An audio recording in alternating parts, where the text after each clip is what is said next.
We're in the middle of Adventure Month here on the Retro Hour podcast, where all this month we're celebrating the art of point-and-click adventure games, the new amazing book from our good friends at Bitmap Books, and it's out right now. Now, we're going to tell you more about the book in the next 15 minutes, but check out our website, theretrohour.com, get a good look at it, and get your hands on a copy, either by winning it or buying it now.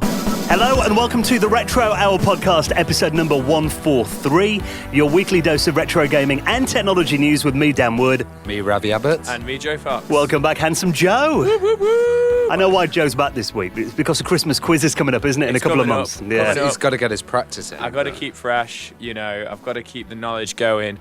And also, we will probably have like a gaming stream soon as well. So I just need to get back in there with you guys, really, just so I'm involved. It has been so busy recently. I mean, I'm actually glad, I said this last week, to be coming in doing the podcast, have a break from house moving. I know you moved house in the last couple of years. I didn't realise how long it takes. Yeah, it's a big deal, isn't it? You think, this will take a couple of months or whatever. Like, bam, all of a sudden, after 6 months, you're just there 2-3 weeks, just moving crap about. Well, Dan, you kind of introduced yourself to the neighbourhood in a very innovative way. Well, yeah, this happened last night. I was going out with a mate. I'd moved some stuff from my old flat, the last of my kind of old computers and stuff that I still had there. The bric-a-brac. Yeah, exactly. The last little bits. So there's a few CD-ROMs and an Acorn Electron that I had in a box in the back of my car. Took a few boxes out, got into my new house. And the internet had been fitted during the day. Virgin had been around. It started working. I was like, all right, got a bit distracted. Forgot about this box of games and this Acorn Electron I left out in the car park, essentially. So came out in my car in the dark, 7:30, reversed the car, heard like a crunch. I said, what was that? I thought, must have been something in the boot. Drove off. My missus then texted me about an hour later saying the neighbours just walked up to the door, said he's just drove over this computer. Does it belong to you? So I've got an Acorn Electron that's been driven over twice now. So. And you had all retro goodness sprayed all over the street. Dan's here. There's a load of retro games. Load of CD-ROMs, a computer, and a book about disco music. So that was all left all over the road outside. Were they quite, snotty about it as well? Like, yeah, welcome to the neighbourhood. So things can only get better. But look at that young ruffian. I'll blame it on the tiredness. With his high-tech Acorn computers. Yeah, the guy must be like, what the hell? Who are these people? So anyway, we are here, and now that I've got my internet fitted, I'm going to be doing a live stream. Excellent, because I did one last week, which was really good fun, Simon the Sorcerer. Yeah, I love that game. So much fun. It was great, and having Chris Barry doing all the Red Dwarf kind of jokes on there and stuff, it was excellent. We've been doing these, this will be the third one coming up, because at the moment we're doing Adventure Month. Now, we're celebrating this amazing book, The Art of Point-and-Click Adventure Games by Bitmap Books. Get your hands on that, Joe. It's very large. Like, just to give you an example, that's me just putting it down on the desk. I was walking through town with it earlier and I was holding it and I kind of felt like a preacher.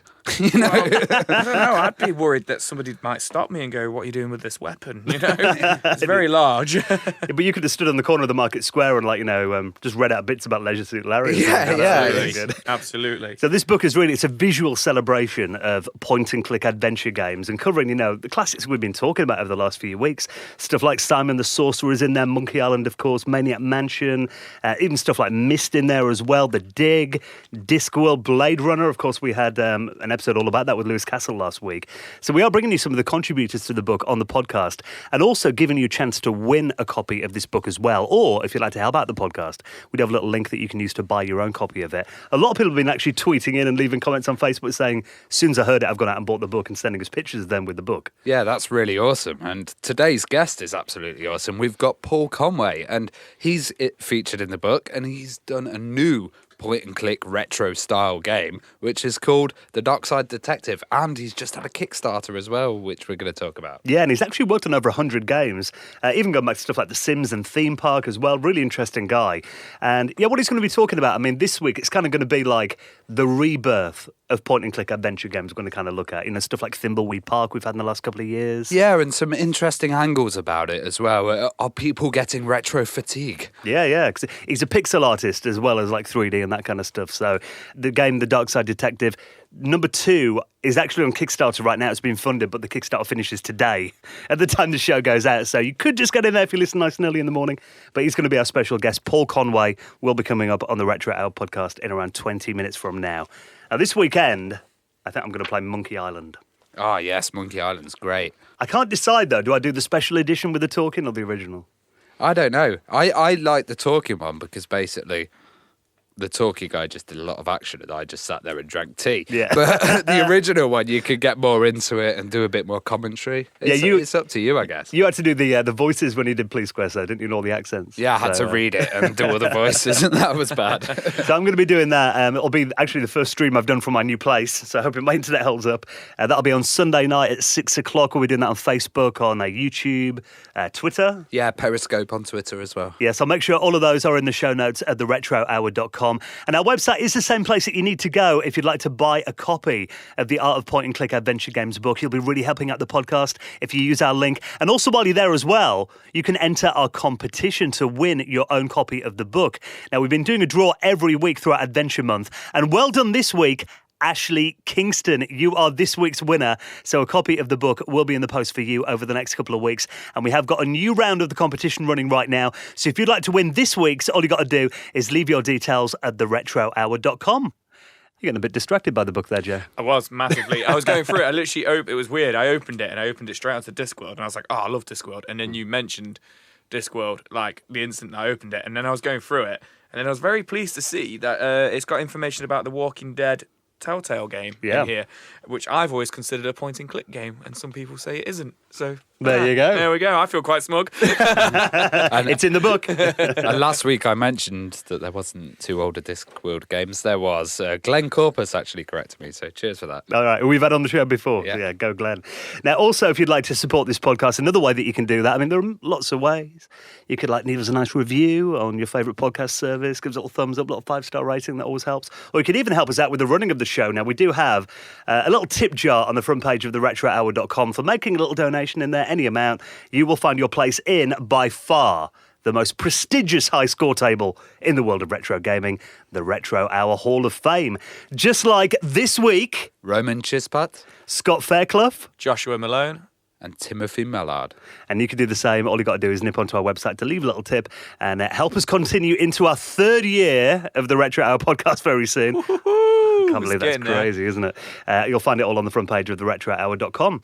Now, thinking back to the early days of this show, we did have a guest who was one of our favourite guests that we've ever had on the podcast. He's the only guest that we've actually got on the news section as well, because he was so good fun and such a nice bloke.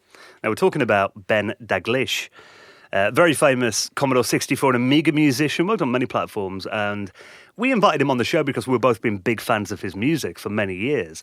And turns out he actually lived quite locally to us, didn't he? Yeah, he lived in Matlock, which was a little bit of a drive away, to be fair. But, he actually came out and met us on a snowy day. It was fantastic. Yeah, he drove here in, blizzard condition snow. It was really, really cold that day. And he came in and he wanted to support. I mean, you've got to remember this was episode 17? And I think then we got 1,000 listeners to that episode. Yeah. We were like, wow, that's loads. You know what I mean? It was like...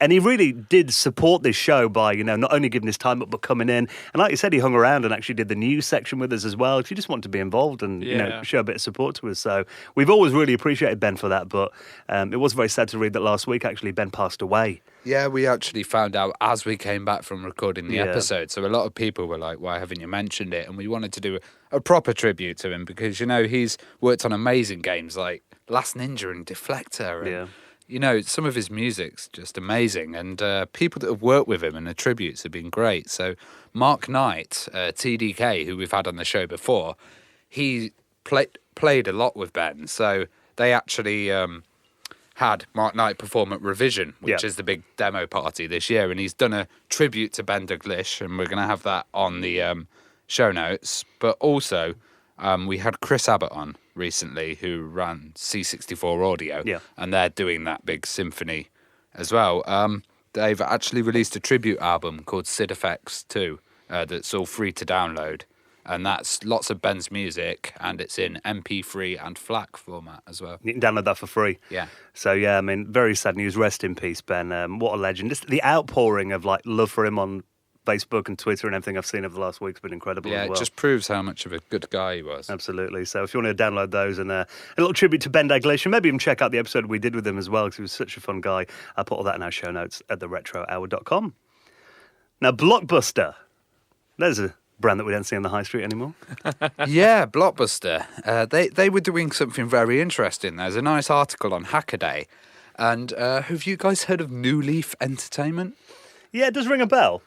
So is New Leaf Entertainment, is that the company that were kind of behind this, like in partnership with Blockbuster? Yeah, so what this was, it was a scheme, and the scheme was basically, during launches and stuff, they would only have a limited supply of, like, Mortal Kombat carts or something like that. So this was a way that Blockbuster could So we're talking, like, early 90s kind of. Early 90s, but it went up to the PlayStation period. Oh, really? Yeah, so they were doing CD-ROMs and everything, but Blockbuster had a way of copying its own kind of titles, and they would flash EEPROMs, and they'd be on these little carts, and it was actually under the brand Game Factory. Yeah, so Ravi was telling me about it earlier on, and I was like, that rings a bell, and I'm sure I've seen the YouTuber, The Gaming Historian, cover these before. So essentially...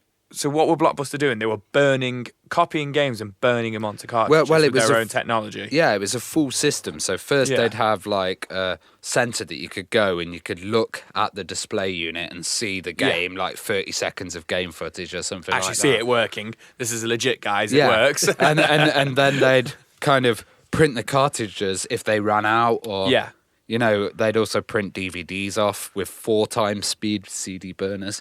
Cutting edge technology there. It essentially meant they were never out of stock of a title that you might want to rent, essentially. It's a pretty good idea, I guess. That's pretty smart. If I remember rightly, there's 2 versions. There's the green one and then either the blue or yellow one. I'm not too sure. And one had more memory than the other, depending on the size of the Mega Drive game.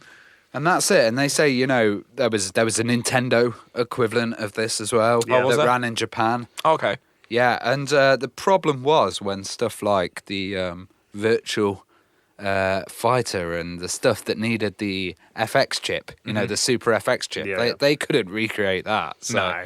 Well, it doesn't even work now if you've got like, an EverDrive with a flash cart. A lot of that, I think maybe the more modern ones have that emulation built in. But yeah, a lot of them, because you haven't got the Super FX chip, you couldn't run stuff like Star Fox and that. Originally. It's pretty cool. I mean, it's kind of like they've described it here as like the 1 hour photo of physical media, which I guess it kind of was. Pretty cool idea. I mean, today we do take it for granted that because everything's digital now, you forget how heartbreaking it was to walk into like a video shop and want to rent that film and it wasn't there. It wasn't there, yeah. I mean, that was it. When the videos would be rented out, you know, there'd be a blank space, wouldn't there? Yeah. So they had to fill it. I mean, what's crazy is it only takes, I'm reading it here, it only took 45 seconds, you know, on average to kind of get that game, to, you know, copy that game over, which really that's crazy for 1993. I'm reading here 45 seconds. Like, that's so quick for back then. I'm like, that's just blown my mind. Sorry. I wonder how many of the Blockbuster employees there were at the back door, like, you know, here, giving copies to the mates. Yeah, absolutely. I'm sure that never happened. Well, you know, there's been this whole thing about CEX photocopying manuals. Yeah. And stuff, and making their own CEX manuals and saying, the game includes a manual and it's just a photocopy. So, you know, they've been doing this kind of thing for years, these companies. And to get that cart home, you're like, what the heck is this? Well, there's another cool little article that you found on Hackaday as well. Kind of, you know, continuing on from that, we're talking about Sega here. A device called the Sega Terra Drive. Now, I've never heard of this. Yeah, so this was one of those, like, PC and Mega Drive combos. Yeah, so Mega PC by Amstrad, I remember that one. Yeah. And that was essentially like a DOS/Windows PC that you had a little cover on the front, you'd slide it over, and there'd be a Mega Drive cartridge slot in there as well. You put a game in, and the monitor would change from the PC to the Mega Drive that was inside it. But this was actually a proper Sega product. Yeah, it was released by Sega, and it was the dream machine, apparently. But they did a few mistakes. It was released in Japan, and it had a really cool feature, which was, it extended the video modes. So VGA and composite was supported as well. So you could probably get, like, VGA output on a Mega Drive, which is pretty cool. Yeah. And then they released it, but they released it with, like, 286. And how old's the 286, Dennis? God, 1982, I think it came out. So like a decade before this machine. Yeah, definitely. And that kind of put it behind because it was only at 10 megahertz. Yeah. So you can't really run much on that. Now, there's one of these in existence that people know about, and it's owned by a guy called Ronnie, and he's actually upgraded it to a 486 at 66 megahertz. So imagine you could probably play Doom alongside playing. Get Doom on like, it. First things first. Well, you can get Quake and all that on there, I'd imagine, the 486. Yeah, that's pretty cool. So he's actually upgraded it, though. I mean, I imagine there will be a lot of people going, it's the only one known in existence now. What are you doing messing around with it? Yeah. Well, It also says funny you he's should say recapped that. it, When he so- said that it's the only one we know of and he's modded it, I started screaming like, whoa! Like, but then I was like, I guess it's computer. Like, people do that a lot with kind of, but... Well, it did get a general release in Japan, but apparently it was a massive flop. I mean, Yeah. there might be more of them out there. But it's weird to think that probably a lot of them like ended up in skips or just like recycling plants or whatever. It's the amount of stuff you wish you kept. Just part of Sega's weird and wonderful library of like, they've got like the JVC Sega Mega Drives in America. Or The Sega Dreamcast Genesis. Scuba TV. Yeah. What was the other one? The Mega Drive, which was built into a karaoke machine in Japan as well. I forget what that's called, but it's just part of all that kind of weirdness. We need one of those for this year's Christmas party, don't we? Absolutely. But yeah, Nintendo have kind of got like, I think we talked about it on the show a couple of years ago, actually, and there was a video where it kind of showed, I think it was Nintendo have got like a kind of a museum in their offices where they've got like something of one of everything they've ever made. Yeah. And there's a little walk around. I wonder if Sega have got like some kind of equivalent. You think they probably would have. I don't know. This Nintendo says real family friendly, like, we're really proud and nostalgic of the products we've made. And, we really like to keep a hold of these things, this memorabilia. And I can imagine Sega just being like, okay, chuck it in the bin. Like, it just kind of gives that's just the kind of vibe I get from them sometimes. I can also imagine the Virtual Boy being at the back gathering dust. Yeah. Yeah. No one's playing on that We'll anymore. put that one round the corner. Yeah. So if you want to read more about that, I'll put it in the show notes at theretrohour.com. Now, the Internet Archive is a site that we've covered quite a lot on this show in the past. We even had Jason Scott on, didn't we? last year?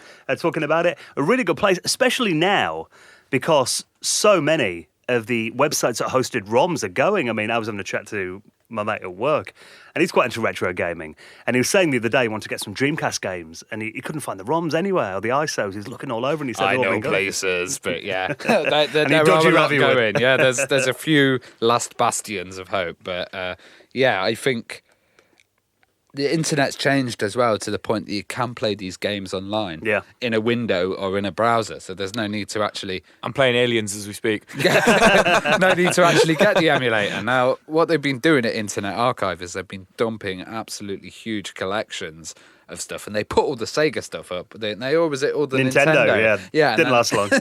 They got took down straight away, but this one's been up for a month, which is a software library of the C64 with 8,878 titles in it. So it's pretty much a full Commodore 64 collection. Yeah, and it goes up to 2012, so it's got like releases that were coming out then. That's pretty cool. And you can play a lot of them in the browser. All of them, I think, Oh, yeah. That's nuts, isn't it? There goes productivity at work. Yeah, I was just thinking then, like, I should probably send this to myself at work. But Work email. yeah. That's cool. And I think archive.org is such an important resource. It's a lot of this kind of stuff gets forgotten, and it's good that they do preserve it. And I think with, the Commodore 64 as well, the fact that a lot of the kind of companies that made those games probably don't exist anymore and no one really knows. Well, I think the C64's a bit more sorted in like who owns the rights and stuff than like Atari or Amiga or whatever's going on there, because the C64 Mini came out with like loads of games already on there. There's been C64 emulators for years, hasn't there? So. Yeah, and it's I love the fact that you can just play a lot of these games in browsers and stuff like that. I think isn't there some website where I can't remember which one it is now, where you can play retro games and it's kind of got like a boss mode. So really? if it comes behind you, you press a button on the keyboard and Excel pops up or something like it. So that's a pretty good idea. They should incorporate that on archive.org. Yeah, you press spacebar 5 times in a row and it's just like comes up. That'd be Emergency great. mode, yeah. Well, one thing that I didn't ever think I'd see an archive of is something that I think it's fair to say we all hated back in the day, and that was banner ads. Oh my God, my whole surfing through like the early 2000s was just attacked by banner ads wherever you would go. And they'd also have like sound on them as well. And oh God, it's horrible. Yeah, and it'd be top of a website, normally made in Flash, weren't they, actually? Yeah, but then pop-up windows were invented and suddenly it went mental. Actually, it's more annoying a pop-up window, isn't it? Yeah. But you'd see them, like rotating and the flash up in front Yeah. of you, and like some really weird ones as well. I mean, there's actually a guy who's took it upon himself now that Flash has been discontinued he thinks it's important to preserve this element of the internet. Some may argue. This historic part of our history. A specific part, which is online casinos and lower my bills ads. So, like, how to lower your bills. I mean, this is quite interesting because I forget the name of the guy, but I recently read an article saying about how the guy who invented the pop-up ad, like, regrets it massively, and he is very sorry for inventing it. And then there's this dude here who's like, I want to preserve this part of the internet and make sure there's a website dedicated to it. Well, there is a great podcast, actually, called the Internet History Podcast. I don't know if you've heard that. Some really good episodes. And actually, I think that he may be a guest on one of them. I heard it a while ago. And he's talking about the process of like, we may as well do advertising on here. Well, why are we talking about this? Because he says he kind of has a collection of lower bills ads, and he has about 600 of them, and they're from 2003 to 2004. But then he aims to collect Sonic the Hedgehog pop-ups and flash kind of advertising. Yeah. Well, I guess there is, archives of every other kind of, you go on YouTube, you can watch old Sega TV ads and that kind of thing. So maybe you could have like part, isn't it? Like, I wonder if there's somebody out there with an archive of old adverts, TV adverts. Like. Oh, absolutely is. Yeah. They've got to make a like early 2000s browser that you can go on and just pop-ups come everywhere, and it's all full gifs. Bonsai Buddy dancing in the corner. Yeah. Or Gator, do you remember that? Oh, that used to be annoying. But actually, you mentioned adverts then, and when we've been moving house recently, I did find a big stack of old videotapes of like TV shows that I recorded like back in the mid-90s and early 2000s. And I thought, I won't throw them out. I'll try and get a video and like see what's on them. I mean, it might be porn. Vintage porn. But it would be, just seeing the old TV adverts might be pretty cool again. So, I mean, I guess you can become nostalgic for anything given time, I guess. Including early pop-up ads. So if you want to check those out at your leisure. Who'd have thought we'd voluntarily go onto our website and look at old pop-up ads? So we will put that in our show notes at theretrohour.com. Right, thank you for checking out the news this week. Of course, we are in the middle of the Retro Hour Adventure Month. Now, next week is going to be our final episode in Adventure Month. Hope you're enjoying it. Make sure you look out for my live stream. I'm going to be playing Monkey Island. I haven't played Monkey Island through for quite a while, so... you're going to have to get some help, aren't you? I might watch this and just watch you fail, like, so badly. Yeah, no, you can have a walkthrough up on your machine and then just, send me some tips on Facebook Messenger. I look like I'm an expert, it'll be great. Yeah, but I might need your help, so if you want to watch out, going to be doing it around 6 p.m. This coming Sunday. We'll put links in our show notes along with everything else. And of course, while you're there as well, make sure you have a look at this book, The Art of Point-and-Click Adventure Games, from our friends at Bitmap Books. Nip onto our website, you can win or buy a copy on there, and it will be signed by the founder and creative director of the publisher Bitmap Books, Sam Dyer. So you'll find all of that on our website at theretrohour.com. Well, let's get into this week's guest, talking about the rebirth of point-and-click adventure games, making them in the 21st century, Paul Conway.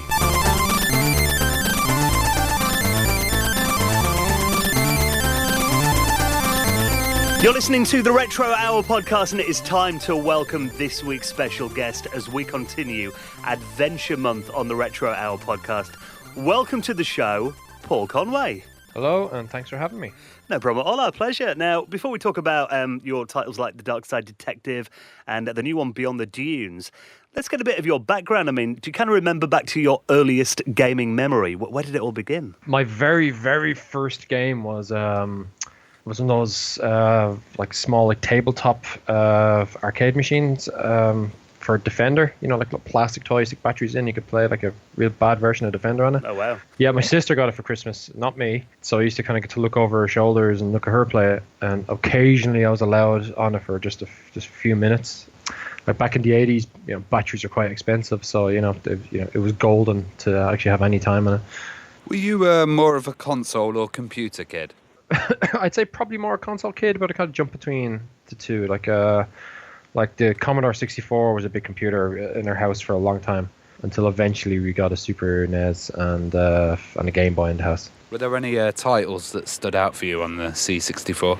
Big ones that I remember having a big effect on me were it was EXO. It was kind of it was basically R-Type, but it was kind of underwater. Myth. That was pretty awesome. Then there was like the whole Barbarian series, because that was pretty hardcore for kids to be kind of playing. Where you could decapitate other people. And there was kind of an old sort of wireframe polygon 3D game called Mercenary, where you have kind of spaceships and fly around, like just kind of very basic environment of like blue sky, green ground, and wireframe for things. I had no idea what was going on in the game. I say if I played it now, I still wouldn't. But I used to keep me enwrapped for hours and hours, just wandering around this place. And was that aesthetic like really appealing when you were a kid as well? I'd say it was, yeah. I think kind of like the wireframe kind of sort of made it feel like kind of very futuristic and very sci-fi. Like, cause a lot of like old sci-fi movies kind of used to have those kind of readouts, those sort of visuals, and never kind of showing anything kind of that was sort of 3D and computer like. So maybe I kind of got lost in that a bit. But I think I was always more into the sprite stuff though, because just a lot more at that level at that time. It was a lot more. It conveyed the reality of what you wanted it to be, more like a character, look like a character, rather than a green and white wireframe. So when was the point that you started getting into adventure games specifically? My first, I had played like some of them on some buddies' computers, like Zack McCracken and stuff like that. They're my friends, like who had like Atari STs and Amigas. So I was kind of aware of them, but I never really got to fully enjoy them. And the first time I properly experienced an adventure game was actually on the PlayStation 1 when I played what's it called, Broken Sword. Like my mind was blown because I had that level of fidelity, the visuals that they had. Like even to this day, Broken Sword 1 looks amazing. But to play that and have all the fantastic audio that kind of the CD allowed was brilliant. And kind of when I got into that, then I got my hands on the PC, and then I started, kind of traveling backwards in time and finding all the adventure games that I wanted to play. Yeah, you're right, because Broken Sword at the time, there was nothing else that was like it, especially with the level of detail in the cartoons. Yeah, for sure. I actually went to the college where the guy done the background art went to, or he was a teacher at it, whose name escapes me right now, but in Ballyfermot College in Dublin. No. They reached out to him, and who done all the backgrounds for it, because there was a Don Bluth was an animation studio that used to be in Ireland, and when that company disbanded, a lot of the teachers, so a lot of the staff went off to become teachers in Ballyfermot College. So that's why I had that classic animation look, like they literally had classical animators drawing those backgrounds. I feel terrible now, I can't remember the guy's name, but I years later had gone to that college. Just coincidentally, I didn't know until like even after I finished college that the guy who done Broken Sword had gone to that college. No way. Yeah. Well, when you started going back and checking out like the back catalogue of adventure games, which ones really captured your imagination? So obviously the LucasArts stuff, like all the Monkey Islands and all, they will stand out. I think that's kind of like the boilerplate answer for most people. But the stuff that really, really stood out to me were kind of the more sort of adult and serious ones. Like The Dig had a really big effect on me. Beneath Steel Sky as well. Like both of them, I loved that they kind of had that very serious approach to kind of sci-fi. Like rather than like it wasn't just like invading aliens and blow up things like a lot of video games were at the time. It kind of took the pace that like kind of like classic movies like Blade Runner took. Just kind of let you explore the world, let you find characters, let you find discover the mystery. Like I was really blown away by that. Actually, the old Blade Runner game itself actually was one of them that I really loved. So I have that big box here somewhere in my house right now. That was a particularly fantastic game. I loved how it rolled the dice at the start of the game, and it kind of it set who were replicants and who weren't. So every playthrough was genuinely a different experience to a certain level. Well, you mentioned The Dig in there as well. I mean, that's something else that we talked about in this podcast. That was kind of a Steven Spielberg movie that was kind of made into a video game, wasn't it? That was quite special. What was it about that game that you liked in particular? Well, actually, I think specifically that the fact that it was meant to be a movie script always kind of was fascinating to me. Like, because I think probably it opened my imagination a lot with it. Kind of imagine how it could have been as a movie, like see how that's how that world would have been presented in a movie back then. But I really liked that kind of the bizarre, like transported across the galaxy. Kind of had that the Arthur C. Clarke kind of feel to it, like kind of Rendezvous with Rama, kind of very bizarre, far removed kind of world from ours. So I just felt like it leaned very well into sort of classic fiction sci-fi.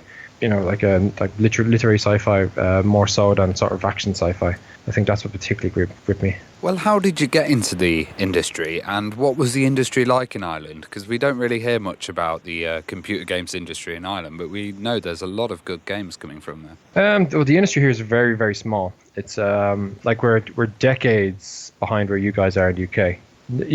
We have all the same technology, but there's just not a lot of us. We're still building up the studios. When I started years ago, it was I got into video games about 2005, I think. That was around the time when the old Java mobile phones, like the old Nokia 3210s and all that, started to have video games on them, and that kind of low bar kind of allowed a lot of people to kind of start becoming sort of bedroom coders, like kind of classic 1980s kind of the British scene. So a lot of small studios started to form out of some early successes there. And there was a studio in Galway where I still live today that was called Neffin Games, and they just needed a pixel artist. Now, I'd studied to be a 3D artist, and all the studio jobs in Ireland that required 3D artists were already filled. Then I heard that the studio in Galway were looking for a pixel artist. So overnight, I faked the pixel art portfolio. I literally just found out what's the basic tools and how to do pixel art, and mocked up about 6 or 7 different screenshots of video games, and sent that in, trying to get in the door. Luckily, that they didn't spot how bad it was, and they accepted me into the role. Galway seems to be a little kind of centre for it at the moment. I went to visit Romero Studios there, and there was a few guys in the pubs hanging around that were responsible for the Ghost Recon games and stuff. So it seems to be a little kind of centre in Ireland.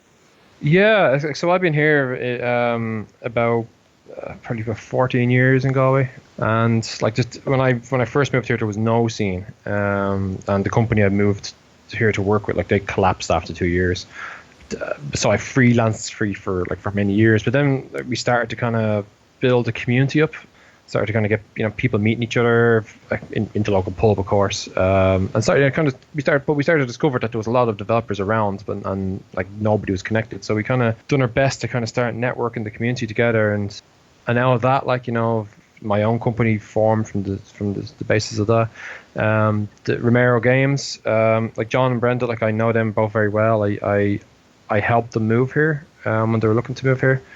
And I used to actually share an office with them for about a year. But they found that they were doing a tour of Ireland as part of Brenda's Fulbright Fellowship, where she was kind of reviewing the size and issues with the scene here in Ireland. And I invited her to Galway to do a talk while she was here. And when her and John landed in Galway, they really liked it. They just found it was a good, vibrant place. So they moved here, set up studio, and they've about 20 odd people working for them now. It must have been inspirational working with them as well. It was, yeah. I got to work with them on a game. They made a game that their son designed. He was 12 at the time. It's called a Gunman Taco Truck, and they wanted to do it as pixel art. And I'm kind of one the most well-known pixel artists in Ireland, and I knew them as well at the time, so it kind of got me involved. And it was fun. It was an interesting project to kind of translate in a young gamer's imagination into graphics. And also trying to make it look like how I kind of remembered old games to look like. So kind of, if you look at it, it's very flat in the design. It's kind of like trying to ape what old games look like more so than be what old games look like. I know old games back then, you often used D-Paint on the Amiga was like an industry standard back in the early 90s. What kind of software were you using then to do this pixel art? I usually jump between a piece of software called Graphic Scale and Photoshop. In fact, I probably use Photoshop more than anything now, just because I just find it more flexible for everything. Limiting the colors and all those necessary kind of evils from years ago, they're not really there now. So I can kind of stretch things a little further now. So you can set Photoshop up very easy for making pixel graphics these days. Well, you worked on titles like The Sims and Theme Park as well. So what was your involvement there? So when I was freelancing, there was one company I used to work with quite a lot out of Denmark called Progressive Media, and they were doing a lot of work for hire for EA and other big studios at the time. So I got drafted in with them to work on Theme Park and The Sims. The Sims game was an old Nokia game or old Java phone game. So very limited, sort of isometric pixel art style. And yeah, it was just interesting to play with the big brand to kind of, you know, bring all those sort of things, like those little iconic, you know, jewels above their heads, and sort of fit them into sort of pixel art world. And also, like, you know, you're launching it and you know there's millions of people, you know, playing that game. Theme Park was a lot of fun as well. I kind of got to stretch my 3D legs a bit there. And because it was during the iPad smartphone era, like I was able to kind of really kind of push my art rather than sort of be so restricted that the old Java phones used to restrict you by. Yeah, it was cool. I got to work on like lots of cute art, and then it was a big game. It launched, and you know, lots of people were talking about it when it came out. So you've worked on over 100 games, which is a massive amount. Are there any like highlights or any kind of funny situations that have arose from that? I've worked on a lot of games. From people in the Middle East to people in, you know, all over the world, North America, you know, Australia. I think I worked on a couple of games for people in South America. Yeah, it's good. I mean, if you go back to my catalog, if you could find all of them, you'll probably find there's always like an avatar of me somewhere hiding in the games. I always like to I'd be bored working on the game, so I try to fit myself in somewhere. Highlights, I worked on an old adventure game years ago called Mystery Mania. That was an EA game as well, actually. It was kind of this sort of vector art styled game about like this little robot lost in a mansion, wandering around trying to solve puzzles in each room to kind of find its lost memory. That was a really nice game to work on. I think I worked on that for about a year. It was it kept me employed for a long time, but it was also just a lovely, very pleasant project to work on. Another game I worked on, which was very successful, was a game called Leps World. It's for an Austrian company called Nearby. Basically, it's Super Mario, but on mobile phone. And it was the first game I'd done that went mega huge for a small company. It's like the series has been downloaded about like 200 million times. Like, it's really big success for the company. And I'd worked on really serious art house games and all throughout the years, and that was the first one that I had. I'd be meeting people, and I'd normally, if they found out I worked on games, they'd ask what you work on, and if I'd rattle off a few of them, they'd never hear of it. But as soon as I mentioned Leps World, they knew it. Their kids knew it. I design autographs for kids because they like Leps World so much. Oh, wow. Yeah. Well, I mean, we look back at those kind of, the early kind of smartphones, like the Nokia phones and the Java phones you mentioned as well. And we kind of, laugh a bit at them now, but they really did start a whole industry there, didn't they? It was kind of the rebirth of the indie scene, I guess. I think so, yeah. It lowered the barrier for entry for a lot of people. Like, a lot of people were able to cut their teeth making games and kind of reaching an audience when you just couldn't before. Particularly the Java phone days, where they were probably more friendly to programmers than they were artists back then. But the people didn't really make tons of money off it because the way the platform holders, like say for example you were selling your game on a Vodafone store, they'd sell the game for $5 and you'd make 20 cents off it or something like that. It was ridiculous, the amount of money they took from it. But then as soon as Apple opened up the App Store, that changed everything. That the floodgates opened then for indie developers. The 70-30 model, where like the developer gets 70% and the publisher and platform holder gets 30%. Like, Apple pioneered that. Steam changed to match that. Pretty much every platform has matched that. Like, that made like overnight millionaires out of a lot of indie developers. I guess with Java, you made one version and it got pumped out to everything rather than making an Android version or an iPhone version or an iPad version. Oh, quite the opposite, actually.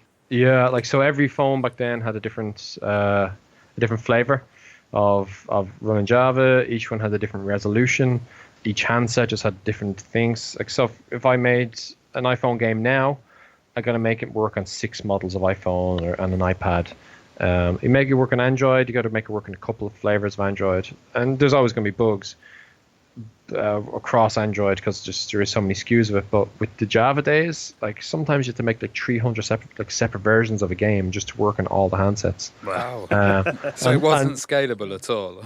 No, like they couldn't do anything. Like, the technology of the phones, like the apps, like, were so small you couldn't they couldn't in real time scale art down. So like, sometimes I'd be working on a screen that might be 128 by 128 pixels, and then the next version of it might be like say 200 by 150 or something. So I'd have to completely redraw the art bigger to kind of fit the canvas. So like it was heartbreaking sometimes because you start off with like really nice art, and then by the time you get them all the lowest level versions of the phones, you've already crunched all the colors out of your graphic, scaled them down by half, had to redraw them to the point that like an interesting sort of like Street Fighter 2 sort of style character looks like a stick man at the very end. Like, so it was grueling, but it taught me how to work economically. So when we were all playing on our N gauges back in the day, we had no idea the amount of work that went into those games. Yeah, I like the N gauge despite its massive flaws. I've actually been tempted to get one recently off eBay. Yeah. The King of Fighters on it was great. Like the frame rate was terrible and all that, but I enjoyed the hell out of it. It didn't work as a phone, but the games worked on it. Yeah, it felt stupid holding that to your ear walking down the street. Yeah, it was pretty bad, all right. And it was amazing how people would just accept, like, they'd be playing really nice games on their 16-bit machine at home or 32-bit, and then they'd get to their phone and it'd be Snake. And they're like totally accepting of that. It's fine because I can play on the move. You know? Yeah, but then the N-Gage came along and they didn't accept the compromises you had to make to kind of get that sort of a console inverted commas experience on a phone. Well, we've talked a bit about like the games that influenced you growing up, and particularly those early arcade titles. But really, I mean, it seems like adventure games, in particular point-and-click adventure games, have kind of become your main thing. I mean, what is it about the point-and-click genre that you like so much? I think it complements the three of us as a team at the moment really well. I think that's probably one of the main focuses of why we work in adventure games. It's like adventure games have a very, compared to the rest of the games industry, they have a relatively small audience. So you're never going to make it big out of an adventure game. Like even Thimbleweed Park hasn't broken like 100,000 copies sold around that. But like we really like I like the way the audience embraces pixel art so willingly. I like that dials the speed of an experience back down. Like we all really like the fact that like violence isn't really part of it. Like don't get me wrong, I love my shooters and I love my love my sort of action adventure games, but I do also like kind of finding like an alternative route in video games. And with adventure games, you generally you don't solve a situation with a gun, you solve it with a rubber chicken and a piece of string. As well as that, like game kind of came around as a bit of an accident, but it kind of grew really well because of the team that came together. Like the initial 4-screen demo that kind of kicked it off, I came together in a game jam. Myself and a buddy made it in about 8 hours. It was this terrible little demo that like really didn't make sense. The puzzle didn't particularly work at the end of it, but we kind of nailed a bit of character, and our audience or the people online when we posted it like really sort of liked what we were doing and liked the demo. But then we got a really good writer working with us, Dave McCabe, and he helped turn it around. Like his sense of humor, his writing style, his design skills came across so well into it, and it really complemented what we were doing. And Tracy came on board to be the coder as well, and she's found like nice, interesting ways to kind of streamline the whole development experience for us. And the way we've designed Darkside as well, by stripping back a lot of like how adventure games work, by removing movement, by removing dialogue, made it very quick fire. Removing voiceover and made kind of the dialogue very quick fire. It's been a very sort of quick and easy experience for us developing. Like, so for a small team working in our spare time, it really suited us. Well, we are talking about the Darkside Detective. So where did kind of the story come from, and what was it? Did you have like any influences? Was it based on any kind of older games? Well, the main influences for it come from like 80s and 90s pop culture. I mean, the game, the first half of the game definitely leans on like sort of references, and it kind of eventually kind of grows more into its own thing as you play through it. But like when we were making it, we just kind of wanted to make something that was kind of spooky and occulty, and sort of feels like the X-Files meets Twin Peaks. That's kind of where its initial sort of premise came from. I think we learned the kind of jokes and world we wanted to make from like old movies and TV, and even British TV, British comedies like Blackadder and stuff like that kind of those character dynamics. But then we kind of learned how to deliver the punchlines and how to kind of design that experience. Like that was all influenced from older point and clicks. So why did you decide to go with the like retro style, low resolution pixel graphics for it then, rather than like some high definition graphics? That kind of came about because it was born in the game jam. When we were running the game jam, we had very little time to make the game. So quite literally, I just said, right, let's work with a really small base resolution. I think like it's like it started out as like 140 pixels by 90 pixels, really small like that. And then I scaled it up and started adding these kind of HD color effects over the really basic pixel art. And I kind of sort of landed in this sort of very comfortable zone of being 1 foot in the past and 1 foot in the present. And it kind of added sort of a layer of like polish to kind of an otherwise basic experience. And when we put that online, we just got this really positive reaction to it. People like really liked what they were doing. People saw the old games in it, but still felt like they were getting a modern experience. So it's like genuinely that's where it came from. And the art has evolved somewhat throughout the years as we worked on it. Like we've really worked with the balance of our color palette to make it a lot more subtle. Really learned how to play with the space on screen. But like genuinely, the low resolution style comes from literally having no time to work on it when we're making the demo. Have you took inspiration from any other artists or sources or anything? I think Mark Ferrari was a big inspiration on me.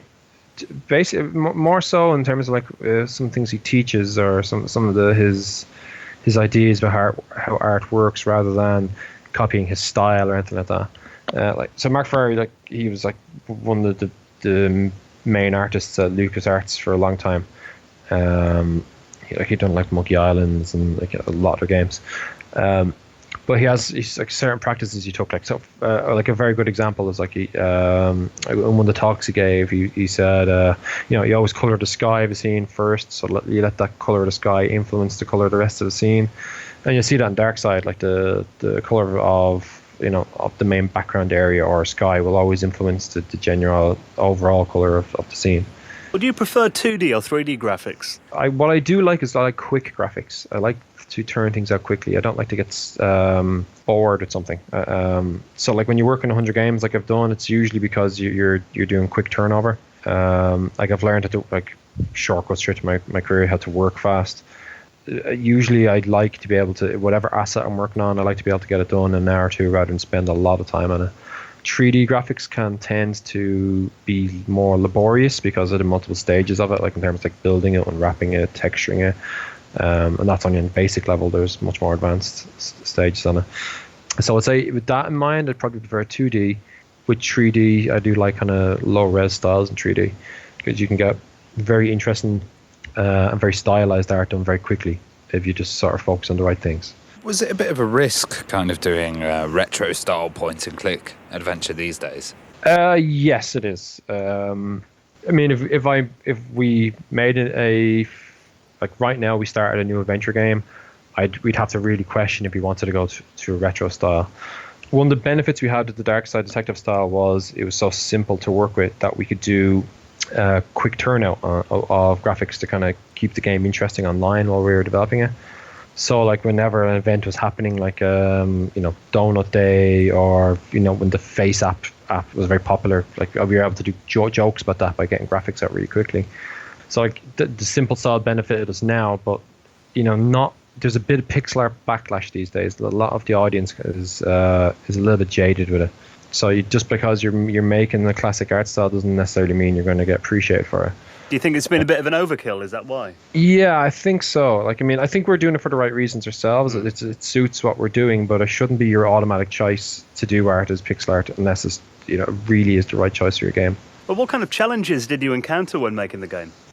Designing the game was a big one. Like the game has gone through several iterations of design. So I don't know if your listeners have played it or not, but the game is broken up into these 6 sort of mini investigations or 9 investigations when you open the bonus cases. And so they're all like these sort of small, tidy little experiences. The problem is that like when we design them on paper, and it usually comes from an idea of like, here's a situation we think we'd like them in, here's a location we'd like them in. We build it out from that. Like Dave and Tracy do most of the design, so they'll go off, come up with a loose script. If we all like it, then they'll design out a white boxed version of it to find out like the general sort of puzzles, and then we'll build it like in the most basic way, and then we'll play it, and then usually we'll find that it's terrible and have to sort of tinker around, push bits around, try to remove the tedium, because one of Darkside's main design tenets was that it had to be a very streamlined experience. So we didn't want any tediousness in there. We wanted it all to be very quick. We wanted a sort of the casual point and click experience. So same amount of content as any other adventure game, but you're just going to get it quicker. So then we'd with that in mind, we'd find like, sometimes it take too many clicks to get around, or it might just take that a little bit too long to find a solution to a puzzle, and it just sort of adds to the boredom. So like there's been many times you kind of got to this sort of white box stage, redesigned it, and if we couldn't find a solution, the whole idea would be scrapped. If we found a solution, we'd flesh it out more, find other problems, then have to sort of retinker again and again just to kind of keep the flow going. Well, I guess the fact that you were such a fan of those, original point-and-click games back in the day probably meant that you kind of saw design elements of those games that you didn't like or didn't really work and could improve on those. I think the difference is relevance. See, back when we first got original adventure games, it was like you'd probably get the game and you wouldn't have another game for several months. You might literally just have that game sitting there for 6 months. So you had the time to invest in it and discover it. And you didn't have the internet to go off and find a solution. You might have to go talk to your buddies who are playing it, or you might eventually find some sort of portion of a walkthrough in a magazine. But like you had the time to invest in it. That like a single game experience probably meant more back like in the 80s and 90s than it does now. These days, a video game is a lot more disposable. Where if you don't like the game, you'll quickly go online, find a walkthrough, or if you don't want to do that, you might just find something else that you have queued in Steam, of like that you got in a bundle there recently. Our design philosophy was that we wanted you to be able to drop in, drop out a game as often as possible, and it wasn't something that if you could get bored with too quickly and then drop. So like even breaking up the story into 6 separate little stories, that was part of that. Is you play the game, you get a win, you're able to solve the case within an hour, and then you're able to put the game down for 2 weeks, and you pick it up again, and you don't have to remember why you have a monkey wrench or why do you have a ball of rubber bands or something like that. Like you just, it's a fresh experience. Then you're able to sit down, have a win, and put it down. Now, what we discovered is that most people like to play it straight through. Like people would clear the game in a night or two. But we've had a lot of users who've spent several weeks playing it. Like we have a lot of people who've played it with their kids, who played one case a night with their kids. Like they got to really enjoy it, like sharing the experience. It was kind of like the bedtime story was to solve a Darkside case. So were you pleased with the reaction when the game came out? We were, yeah. It's when we launched the game, the very first, the minute the game launched, the first review that landed as soon as the embargo was over was from Destructoid. So a very big site, a very respected website, and they hated the game. They gave us like a 5.5 out of 10, and the reviewer literally just I think he hated us as much as he hated the game. He had complete disdain for everything. Like even his review had all the names of the areas and characters in the game wrong. He just despised it, and it broke our heart. We thought oh no, we spent 2 years making this game, and here it is. Like every review is going to come out, and everybody's going to hate it. And but then we spent a lot of time building up an audience online, so we had a lot of people waiting for the game to come out. So over the next 24 hours, all these other reviews started coming out. We started getting 7, 8s, and 9s out of 10. Started getting these really positive kind of reviews. Started getting lots of user reviews. I think we've the 400 plus reviews on Steam. Lots of people tweeting at us. Lots of people really, really liked what we'd done. So we went from this pit of despair to suddenly being elated that our audience weren't let down. And genuinely, we were such a great audience. Our Discord is full of such nice people. We adventure games don't sort of don't attract kind of the gamer bro sort of culture. It's genuinely just really nice people. Everyone sort of is more homely and pleasant, I suppose you could say. As well as that, one of the core parts of our game is just a friendship with the two characters. One's an idiot and one's the more savvy detective, but at the core of it, they're two people who care about each other, and they've grown up together. And people really responded to that. Sort of a wholesome thing that we put in there that might make the game seem nerdy was actually a really positive thing for our audience. So people took to what we were doing really well. Well, it does seem in recent years that point-and-click games have had a resurgence recently. Why do you think that is? There's many reasons for that. Like there's lots of different opinions. Number one is that adventure games never really did die. There was always some audience there for it. It's just like the driving force of the industry moved ahead. So there was just people still there playing adventure games in the background and making them. But then you have like Dave Gilbert's from Wadjet. Like he kind of like held the torch for a long time, making games in the background. Like he discovered the audience was there. I think another one is that there's a lot of people now have. It's also like a lot of people hitting their 30s and their 40s. So people who played adventure games in the 90s as kids have gotten like all the action adventure stuff out of their system and are now just slowing down and are having more relaxed evenings in rather than wanting to like, go online and play competitively. Like they're kind of rediscovering kind of a more gentler or considered experience. Yeah, I think you're right there as well, because it's kind of like rediscovering an old friend, isn't it, when you go back to point-and-click adventure games? It is. It's like when you read fantasy novels. Every one of them has the wizards and orcs and elves, but it's kind of like slipping into a comfortable pair of old shoes. Like you just kind of it feels right. And it's kind of like a personal experience. And as you mentioned with online, that's a big multiplayer experience. And kind of going from that, you lose all the pressure and you can do it at your own pace. Oh, for sure. And it's a very shareable experience as well. Like you can play an adventure game with people because like it's not about who has control of it. It's about like thinking about what to do next. So like a lot of couples play adventure games together these days. So I think that's one of those sort of things. It's an easily shared experience. Just sit back on the couch if it's on a console or play on a laptop and just like sort of cuddling together and just kind of try and figure out the solution among yourselves. Well, do you think Thimbleweed Park was a good vote of confidence in the genre? Because that obviously got a lot of press, didn't it, and attention? Yeah, I think even Tim Schafer's Broken Age, that was called. Yeah, like that was the mega beacon sort of to say like these games are cool. And I think Thimbleweed Park saying they're cool, but they can be old school as well was a major factor.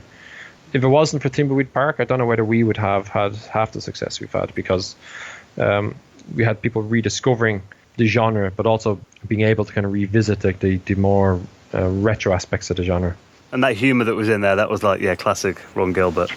Yeah, totally, yeah. And the one thing about adventure games for a long time is that, like, for example, a lot of the Wadjet games are very serious. So not a lot of adventure games tend to be very funny. And I think that was something that was missing from the genre for a long time. So I think Thimbleweed coming back with humor was a big one, and it also helped us as well, because we have a very funny writer, and our game isn't essentially sort of selling like a big experience, but it's selling a very humorous one. Well, what aspects of the Darkside Detective are you most proud of? I really like what we did with the streamlining of the design. I know it's not for everybody. Some people still believe the character should walk around, but like we kind of got annoyed by games like where you click on something and the character has to kind of donder across the screen for like 3 seconds to eventually tell you that it's just a lamp. Like being able to just kind of just pull it out. In fact, like Dave Gilbert, the Wadjet Unavowed just kind of introduced sort of similar things to that now, like where the characters don't wander around the scene to look at objects anymore. They actually click and just sort of like discuss what it is. But we pulled all of that back. We kind of wanted to make that sort of quick fire experience, almost make it feel like when you're reading a comic where your eyes are just sort of jumping across the panels really quickly. It kind of feels like that to me. Also, being able to make it casual and sort of fit more into your lives. I don't know what age you guys are, but like I'm in my late 30s, like, and I don't have the time to play as much video games as I used to. So being able to develop an experience that's kind of designed to fit into time-starved adults' lives is kind of rewarding, because I only get to play games after I get my son to bed in the evening, or maybe on the commute or something like that. So designing to that philosophy of like streamlining the experience and making it that fits more easily into an adult's life was kind of a big factor for us, and I think we've done well. I think we've been rewarded for it. Yeah, I think the days of playing 18 hours worth of games on a Saturday or in the summer holidays are long gone for a lot of us, aren't they? I'd be looking to get 18 minutes. Yeah. Well, when the show comes out on Friday morning, your Kickstarter actually ends today. So, I mean, there might still be time for people to get involved if you listen to the show nice and early. And the Darkside Detective Season 2 as well is the thing you've got on Kickstarter right now. So what's going to be new in this then? What's the aim of this one? The aim of it is to, ultimately, number one, bring back the characters. The format we kind of followed with like the broken up cases fits really well with like the sort of the TV episode kind of monster of the week thing that we've kind of worked into the game. So like TV series, there tends to be a series 1 and a series 2. So we thought like, yeah, we could make more Darkside, and we had an audience that seemed to want it. Also, like we've gotten better at designing the cases. So all of the failings that we personally see in season 1, we want to sort of just be able to sort of build that stronger, much more cohesive experience in season 2. We have kind of a loose arc in mind for season 2. Like we've always had this sort of 3-season arc in mind and had this kind of loose sort of story that goes through all of them. And small elements have been alluded to it in season 1 already. But so we want to kind of continue that and try and fill in that kind of part of the story. Well, are there any old kind of retro games that you play yourself? It's still now to this day. Yeah. Just one or something that you go back to. Yeah, I think one game I go back to regularly, which I think has been one of the most inspiring games for my whole life, has been Another World. For me, like for a lot of video game art is finding the art and the limitation. And Eric Shahi at the time, he made a game which worked at the limitations of the technology, but it still stands out as a very striking piece of visual art now, just because he chose the right colors and the right visual style by finding the limitations of the technology at the time. And that still means a lot to me. Like I have a big poster over here in my office, the image of the lead character standing on the cliff, and I just love how much he achieved there, and I love that sense of place it has. So I think like at least once a year, like I might install it and play it for a bit. I'm also like, I like going back to classic shooters like Doom and Quake, which are always something you can just drop in and drop out of, like without any sort of without any thought or whatever like that.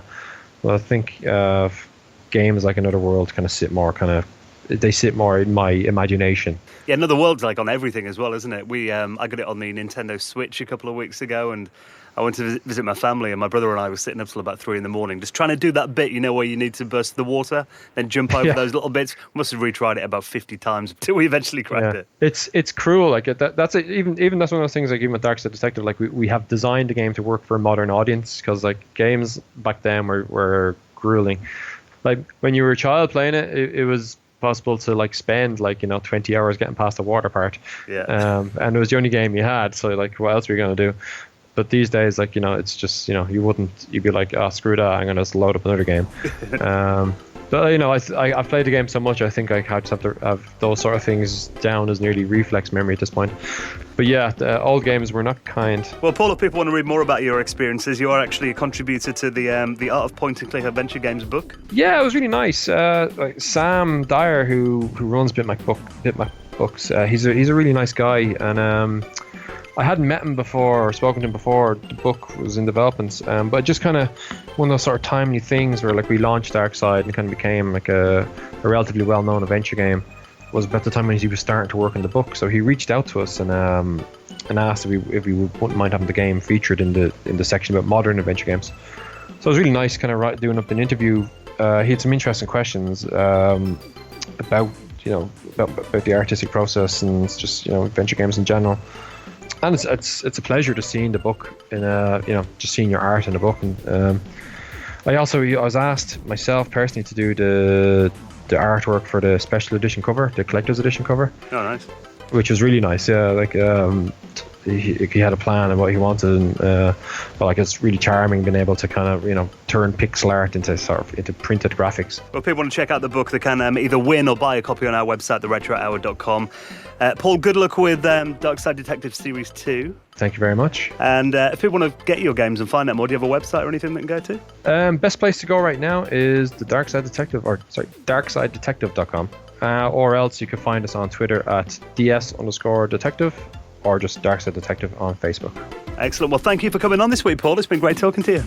Thank you very much, guys. See ya. Cheers. And thank you for checking out this week's episode of the Retro Hour podcast as we do Adventure Month with the Art of Point-and-Click Adventure Games, the new wonderful book from our friends at Bitmap Books. And if you head to theretrohour.com this week, you can get a look at this book, also have a chance to buy it, or enter our exclusive competition to win a signed copy of the book, signed by creative director and founder of Bitmap Books, Sam Dyer. And we'll see you next Friday.